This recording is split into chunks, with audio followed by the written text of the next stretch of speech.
مفتی صاحب مجھے تراویح پڑھنا ہے لیکن مجھے پیشاب کا قطرہ آتا ہے اور کبھی دیکھتا ہوں تو نہیں ہوتا، کیا میں تراویح پڑھا سکتا ہوں؟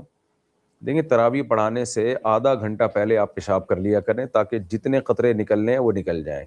کوئی بھی ایسا نہیں ہوتا کہ آدھے گھنٹے تک قطرے ہی نکلتے رہیں اس کے. تو اس کے بعد پھر نماز سے پہلے آپ دیکھ لیں، اگر قطرہ نکل کے زیادہ پھیل گیا تو اس جگہ کو ہلکا سا دھو لیں جہاں غالب گمان ہو کہ یہاں لگا ہوگا، اور پھر تراویح پڑھا لیں. تو جب تک قطرہ نکلنے کا یقین نہیں ہوگا تو وضو ٹوٹے گا نہیں.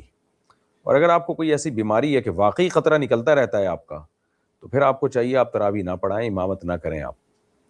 لیکن ایسا ہوتا نہیں ہے، وہم اس میں زیادہ ہوتا ہے، یہ وہم کی بیماری ہے.